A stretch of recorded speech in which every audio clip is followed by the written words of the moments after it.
बच्चों, आज हम कक्षा छठी में शब्दार्थ, मुहावरे, पाठबोध में पूछे गए मौखिक तथा लिखित प्रश्नों के बाद हम पन्ना नंबर 55 पे जो भाषा ज्ञान है, इस भाषा ज्ञान का आज हम क्या करेंगे, अध्ययन करेंगे। क्योंकि इसके पहली तासिका के समय हमने इस विषय को लेकर कक्षा छठी में मुहावरे, शब्दार्थ, पाठबोध तथा बातों बातों में इन प्रश्नों का अध्ययन किया है। अब आगे बढ़ते हैं हम भाषा ज्ञान की ओर। जैसे भाषा ज्ञान के अंतर्गत पहला प्रश्न, वचन बदले, चेंज द नंबर। जैसे कि एक वचन का बहुवचन करना और बहुवचन का तिर्यक रूप लिखना, जैसे यहाँ पे दिया है। एक वचन क्या है? ढाबा। ढाबा यानी क्या? होटल। एक वचन ढाबा, बहुवचन ढाबे और बहुवचन तिर्यक रूप इसका है ढाबों पर। उसी प्रकार नीचे नदी, नदियाँ। एक वचन नदी, बहुवचन नदियाँ, बहुवचन तिर्यक रूप नदियों में। एक वचन कुर्ता, बहुवचन कुर्ते और बहुवचन तिर्यक रूप इसका कुर्ताओं।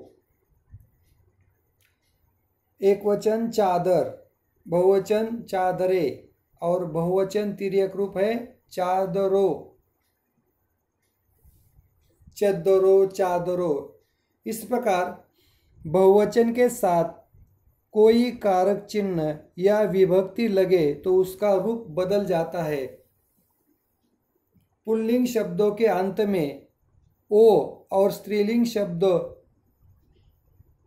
शब्दों में यो जुड़ जाता है। जैसे नदी एक वचन स्त्रीलिंग शब्द है, नदियाँ, नदियों में।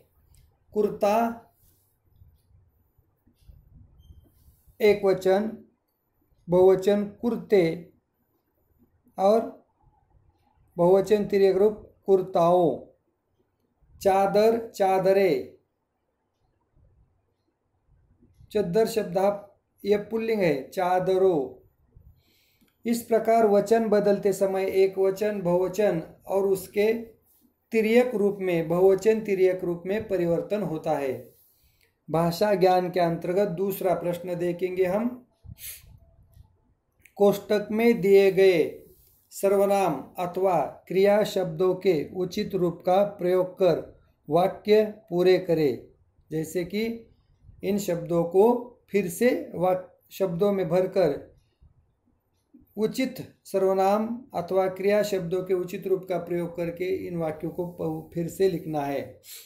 जैसे complete the sentence by using correct form of pronoun और वर्ब गिवन इन ब्रैकेट। पहला वाक्य, क डैश डैश बहुत भूख लगी थी। जैसे मैं का मुझे बहुत भूख लगी थी, मैं का मुझे। ख उसे घर छोड़कर डैश डैश पड़ा, उसे घर छोड़कर भाग पड़ा। ग अनिल ने डैश डैश खिलौने खरीदे, अनिल ने वे सभी खिलौने खरीदे, अनिल ने वे खिलौने खरीदे या फिर अनिल ने वे सभी खिलौने खरीदे, वे सभी।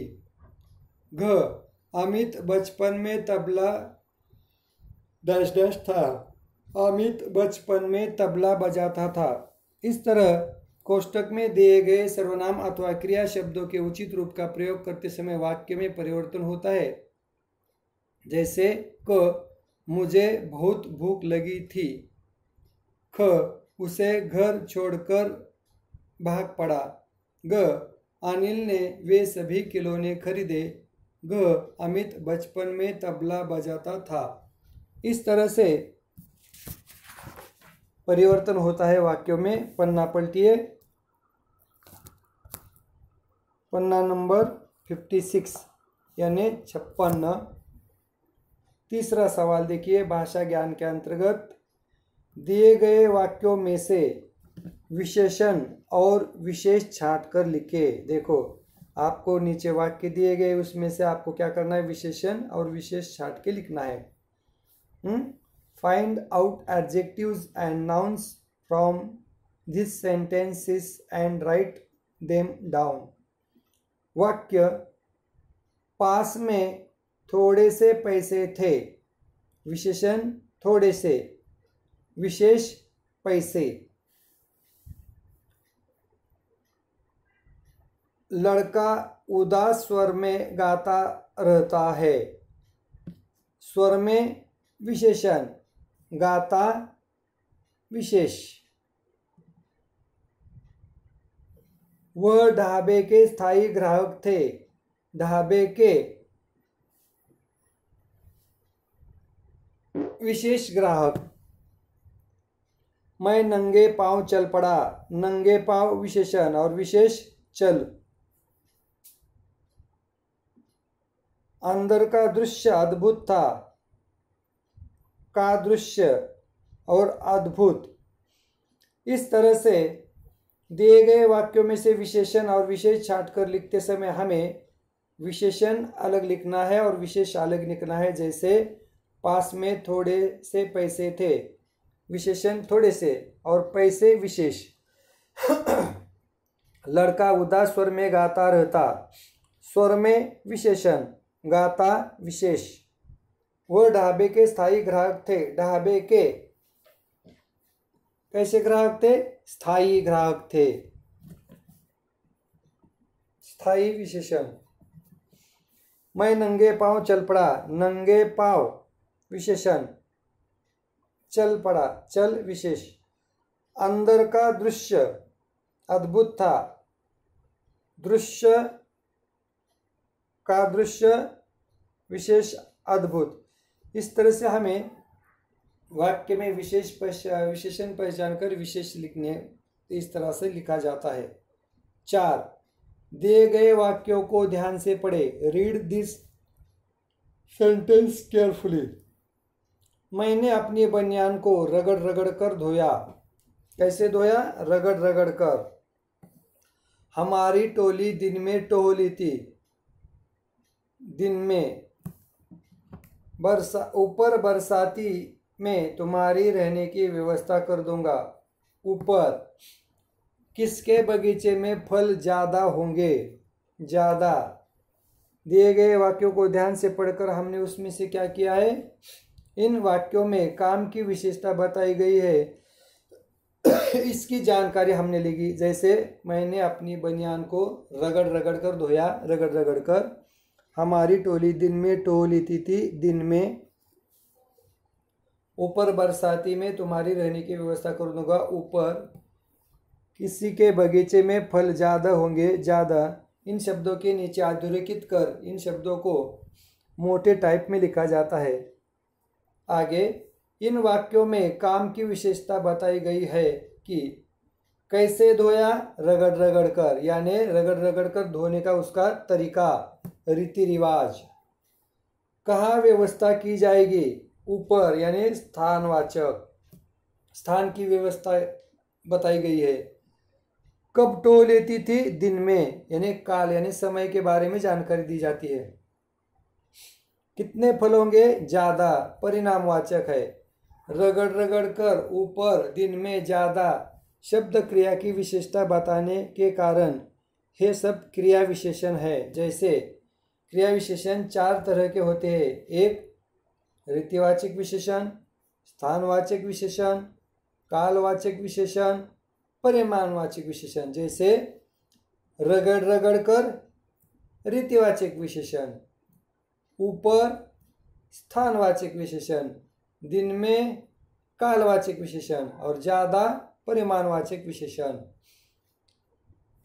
इसलिए कैसे, कहाँ, कब, कितने, इन वाक्यों में काम की विशेषता बताई गई है। जैसे कैसे धोया, कहाँ व्यवस्था की जाएगी, कब टो लेती थी, कितने फल होंगे। तो जैसे रगड़ रगड़ कर, यानी धोने का तरीका, रीति रिवाज।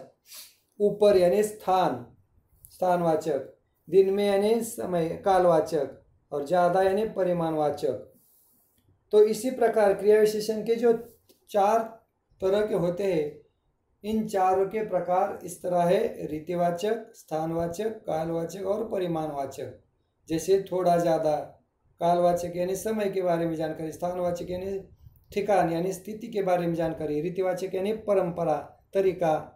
इस तरह से क्रिया विशेषण के इसके ऊपर से 4 भेद है, 4 प्रकार है।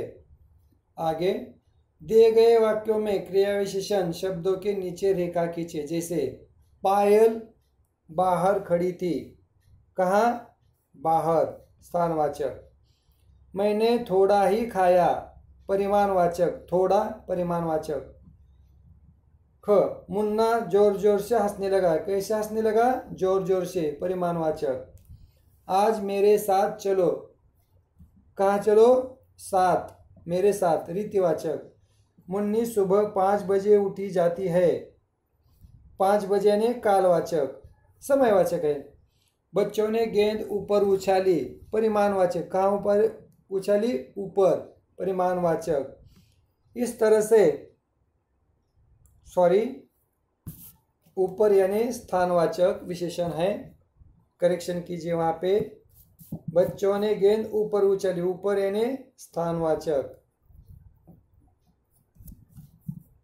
इस तरह से दिए गए वाक्यों में क्रिया विशेषण शब्दों के नीचे रेखा खींचकर उसका हम प्रकार, क्रिया विशेषण का प्रकार बता सकते हैं। जैसे क, पायल बाहर खड़ी थी, बाहर, स्थानवाचक। ख, मुन्ना जोर जोर से हंसने लगा, जोर जोर से, परिमाणवाचक। ग, मुन्नी सुबह 5 बजे उठ जाती है, कितने बजे? 5 बजे, कालवाचक। मैंने थोड़ा ही खाया, परिमाणवाचक, थोड़ा। आज मेरे साथ चलो, मेरे साथ, रीतिवाचक। बच्चों ने गेंद ऊपर उछाली, ऊपर, स्थानवाचक। आगे देखिए 5वां भाषा ज्ञान के अंतर्गत प्रश्न। पाठ में से शब्द युग्म चुनकर लिखे, राइट वर्ड पेयर्स। सुनते सुनते, साथ साथ, मुरमुरे, कामकाज, रगड़ रगड़ कर, मांझते मांझते। इस तरह से बार बार उन शब्दों का जिक्र हम करते हैं, सुख दुख, सुनते सुनते, साथ साथ, मुरमुरे, कामकाज, रगड़ रगड़ कर, मांझते मांझते। पन्ना नंबर 57 पर आ जाइए। अब यह भी जाने, आपको इसे क्या करना है? सुनना है। देखो इसका उच्चारण मैं कैसे करता हूँ। संस्मरण, किसी के बारे में प्रभावित करने वाले क्षणों की याद, यानी संस्मरण। जैसे डरना, हंसना, गिरना। संस्मरण, याद में रहना। किसी के बारे में प्रभावित करने वाले क्षणों की याद। जैसे कि स्कूल को छुट्टी होती है और हम सफ़र के लिए निकलते हैं, शैक्षणिक शहर के लिए, उस वक्त हमें जो भी देखा जाता है वो संस्मरण में यानी हमारी याद में रहता है। आत्मकथा, किसी व्यक्ति की स्वयं लिखी गई जीवनी। आत्मकथा यानी किसी, आत्मकथा यानी अपने आए हुए अनुभवों को आत्मकथन के माध्यम से लिखना। आत्मकथा, किसी व्यक्ति की स्वयं लिखी गई जीवनी। जीवनी, किसी दूसरे के द्वारा लिखी गई जीवन कथा। जीवनी यानी दूसरे के द्वारा लिखी गई जीवन कथा। आगे देखिए, कुछ करने को। 2-4 साथी मिलकर इनमें से एक एक गतिविधि करे। 1, क, अनिल विश्वास के किसी एक गाने को अपनी कॉपी में लिखे और मिलकर गाए। अनिल विश्वास का जो गाना है, जैसे आप लोग YouTube पे सर्च कीजिए, अनिल विश्वास यानी विष्णु प्रभाकर जी का लिखा हुआ गाना, गीत, अपनी कॉपी में आप लोग सर्च करके लिख सकते हैं। ख, अनोखी रात फिल्म का यह गीत सुने और गाए। ओरे ताल मिले नदी के जल में, नदी मिले सागर में, सागर मिले कौन से जल में, कोई जाने ना। इस तरह क, ख और ग। आजकल टेलीविज़न पर संगीत के ऐसे भी प्रोग्राम आते हैं जिनमें बच्चे भाग लेते हैं। किसी एक संगीत कार्यक्रम के बारे में बताते हुए अपने मित्र को पत्र लिखे। देखो, पत्र लेकर करते समय आप लोग संगीत के बारे में, जैसे अभी हमने हाल ही में गए महीने में यानी पिछले महीने में 15 अगस्त का कार्यक्रम देखा तो उस दिन कार्यक्रम टेलीविज़न पर तरह तरह के देशभक्ति पर गीत सुनाए जा रहे थे। इन गीतों को हम अच्छी तरह से सुनकर लिख सकते हैं। जैसे अपने दोस्त को पत्र लिख कर समझाइए कि 15 अगस्त के दिन जो देशभक्ति पर गीत गाया जाता है उसका आप लोग क्या कीजिए, लेखन कीजिए। जैसे पत्र के माध्यम से लेखन किए, जैसे मेरे देश की धरती सोना उगले उगले हीरे मोती, मेरे देश की धरती। इस प्रकार जो गाने होते हैं टेलीविज़न पर, सारे जहां से अच्छा हिंदुस्तान हमारा हमारा, सारे जहां से अच्छा, ये जो हिंदी गीत होते हैं, देशभक्ति पर गीत होते हैं, इन गीतों का आपको पत्र द्वारा उसका जिक्र करना है, लेखन करना है। अपने मित्रों को पत्र लिखकर इसे बताना है गीत किस तरह से गाया जाता है, किसका गीत है ये और कब गाया जाता है, इसकी जानकारी आपको टेलीविज़न पर सुनकर अपने मित्रों को पत्र के माध्यम से देनी है। इस तरह से कक्षा 6ठी में आज हमने भाषा ज्ञान के अंतर्गत जो प्रश्न थे उन प्रश्नों का अध्ययन किया, साथ में कुछ करने को इसके बारे में भी अच्छी तरह से जानकारी ली। अब इन एक तस्वीर के दो पहलू इस पाठ के नीचे जो शब्दार्थ है, मुहावरे है, मौखिक तथा लिखित प्रश्न है, भाषा ज्ञान रूपी प्रश्न है, इन प्रश्नों को आपको हिंदी विषय के कॉपी में सुंदर हस्ताक्षर में लिखकर मुझे व्हाट्सएप के जरिए आपको सेंड करना है ग्रुप पे। यहाँ पर रुकते हैं हम। धन्यवाद।